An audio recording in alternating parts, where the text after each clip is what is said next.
Our story begins in 1944. With World War II coming to an end, the Allied nations met at Bretton Woods, New Hampshire, to create a new financial system which would stabilize the world once the war ended. With America poised to enter a golden age of prosperity, the U.S. dollar was chosen as the world's reserve currency. Under this new system, countries agreed to fix their currencies to the U.S. dollar, and the U.S. dollar would be tied to gold at a price of $35 per ounce. This meant that countries around the world could trade their currencies for U.S. dollars, which they could then exchange for gold. This created a system where all currencies were essentially backed by gold. The strength of a nation's currency is based on the strength of that nation's economy. And the American economy is by far the strongest in the world.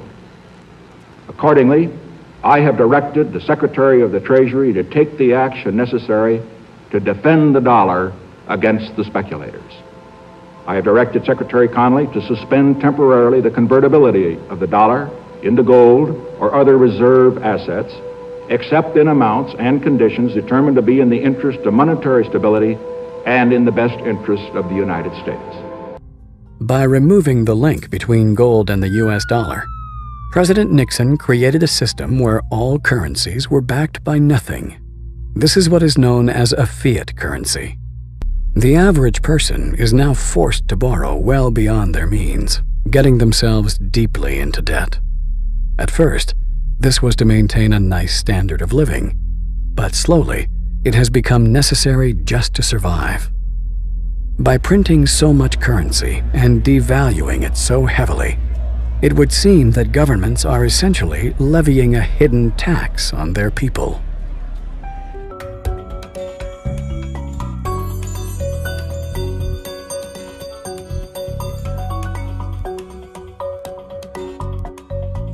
There have been dozens and dozens of currency collapses since the end of the Second World War, and they all result from the same thing, bad policies, bad management.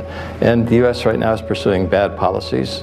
Central bank is doing a bad job managing the currency. And as a consequence, it's inevitable that the dollar is going to collapse. It's on this road that I call the fiat currency graveyard. But history has shown us that whenever a nation tried to run its economy using an artificial fiat system, the end result is always the same: disaster. The dollar used to be backed by gold. It was gold that had the dollar. It's like everybody has tethered their ships to the Titanic of currencies, and so we're all going to go down. Gold is the only competitor to a national currency. Gold is money, and these national currencies are money substitutes that circulate in place of gold. Gold is what protects the people from the reckless policies of government. Gold is the government's chaperone. The government wants to be able to do whatever it wants. Gold stands in its way. So yes, gold is an enemy of big government, but it's a friend of freedom.